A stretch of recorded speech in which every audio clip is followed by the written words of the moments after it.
আমরা জানি যে আল্লাহ রাসূল সাল্লাল্লাহু আলাইহি সাল্লাম তিনি নবী হয়েছিলেন কত বছর বয়সে? জি, 40 বছর বয়সে। এবং তিনি পৃথিবী থেকে ইন্তেকাল করেছিলেন 63 বছর বয়সে, অর্থাৎ ওনার নবুয়তির পুরো ডিউরেশনটা ছিল 23 বছর। তাহলে নবুয়তির সময়সীমা ডিউরেশন ছিল 23 বছর। আর নবুয়তি প্রাপ্তির আগে তিনি টানা 6 মাস শুধু স্বপ্ন দেখতেন।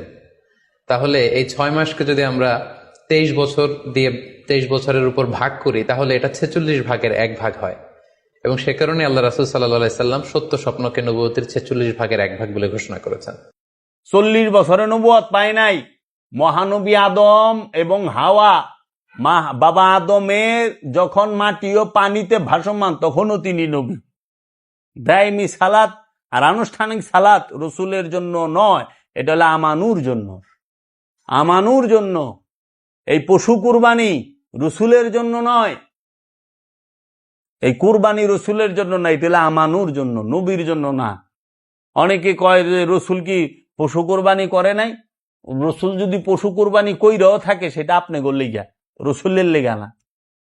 রসুলের লেগা কুরবানির দরকার নাই তো, কারণ উনি তো আগেই রসুল হয়েই আগমন করছে। এই যে এখানে যে বললো হুয়াল্লাযী বাআসা ফিল উম্মিয়িনা রাসূলাম মিনহুম ইয়াতলু আলাইহিম আয়াতিহি, তিনি উম্মিনদের মধ্যে তাদের একজনকে রসুল হিসেবে পাঠিয়েছেন।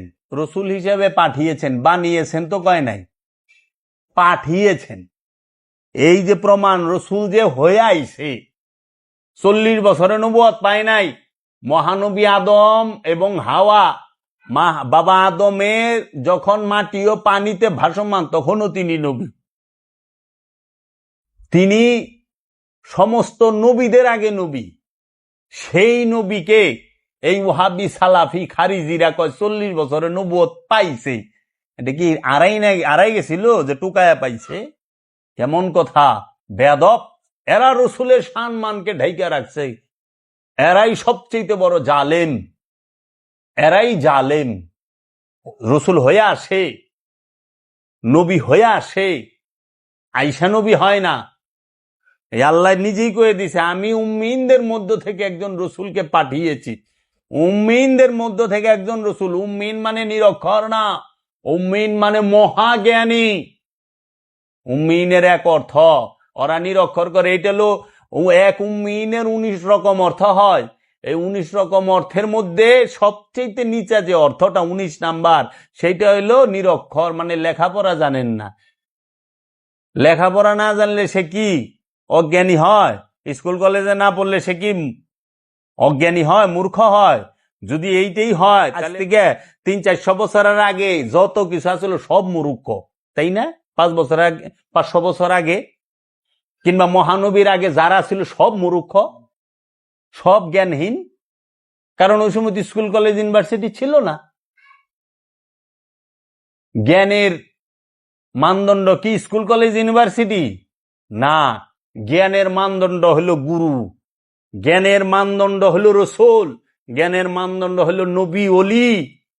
এই নবী ওলি যতকাল আছে ততকাল জ্ঞানীও আছে, গুণীও আছে।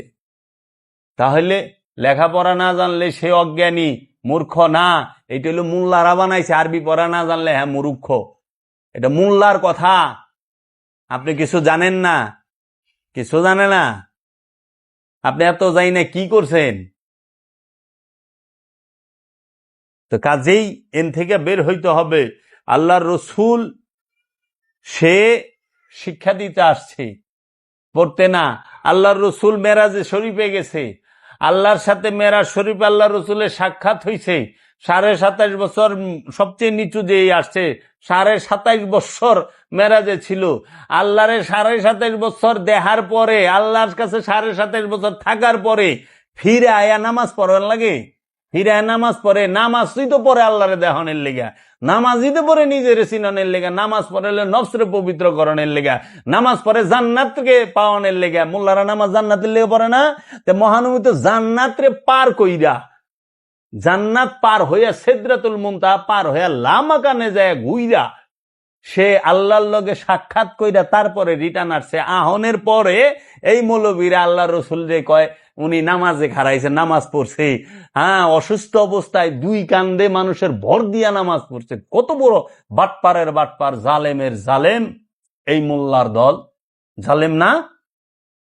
আল্লাহরে দেখার পরে জান্নাত জাহান্নাম পার হইয়া সিদরাতুল মুনতাহা পার হইয়া জিব্রাইলের লগে এক বুড়াকে ভ্রমণ করার পরে লামাকান থেকে মেরাজে ঘুইরা আসার পরে কি নামাজ পড়ে? কারে সেজদা করবে? আল্লাহরে দেখার পরে। আল্লাহরে দেখার পরে কি সেজদা আছে? আল্লাহ নিজেই কইতেছে যে ওয়াবুদু রাব্বাকুম হাত্তা ইয়াতিকাল ইয়াকিন। ইয়াকিন অর্জিত হওয়ার আগ পর্যন্ত, বিশ্বাস অর্জিত হওয়ার আগ পর্যন্ত রবের ইবাদত করো। আবার আল্লাহ কইতেছে ফালিয়াবুদু রাব্বা হাযাল বাইত, ওই ঘরের রবের ইবাদত করো। তাহলে ওই ঘরের রবের ইবাদত করো। আবার কইতেছে বিশ্বাস অর্জিত হওয়ার আগ পর্যন্ত ইবাদত করো। আবার আল্লাহ কইতেছে যে এই কোরআনই হচ্ছে হাক্কুল ইয়াকিন। এই কোরআন, যেই কোরআন মহানবীর উপরে নাজিল হয়েছে, যার উপরে কোরআন নাজিল হয়েছে, সে যায় 5 ওয়াক্ত নামাজ পড়লো। এটা কোন বোকার রাজ্যে বাস করি? কেমনে কয় 5 ওয়াক্ত নামাজ যদি পড়ন লাগে তোমরা পড়ো, নবীর এদা নামাজ পড়াইবার আয় না। নবী নামাজের ঊর্ধ্বে, নবী নিজেই নামাজ, আল্লাহর হাবিব নিজেই নামাজ, আল্লাহর হাবিব নিজেই সালাত, আল্লাহর হাবিব নিজেই কোরআন, আল্লাহর হাবিব মহানবী সাল্লাল্লাহু আলাইহি সাল্লাম নিজেই কেতাব, সে নিজেই মেরাজ, সাহেবে মেরাজ। আল্লাহর হাবিবের এই দেহ মুবারকটাই বোরআন, আল্লাহর হাবিবই সব। আর সেই আল্লাহর হাবিবকে যে এই সমস্ত নিম্ন শ্রেণীর মৌলবী অজ্ঞ, এরা কয় নবী আমাদের মতো মানুষ, নাউজুবিল্লাহি মিন জালিম। এগুলাই জালেম। আর এরা হয়ে গেছে আমাগো ইমাম। এগো পিছে আমরা নামাজ পড়ি। রসুলের কাজ 4টা। নামাজ পড়নের লেগে রসুলের আল্লাহ পাঠায় নাই। নামাজ পড়বি হলো তোরা, কারণ নামাজের বেলায় আছে ইয়া আইয়ুহাল্লাযিনা আমানু, হজের বেলায় আছে ইয়া আইয়ুহাল্লাযিনা আমানু হজ, হে আমানু হজ করো। কোরবানির বেলায় আছে ইয়া আইয়ুহাল্লাযিনা আমানু, হে আমানু কোরবানি করো। জাকাতের বেলায় আছে আমানু, সালাতের বেলায় আছে আমানু, আমলে সালেহার বেলায় আছে আমানু, ওযু করো হে আমানু। নামাজ পইরা ওযু করন লাগে, ওযু কইরা নামাজ না।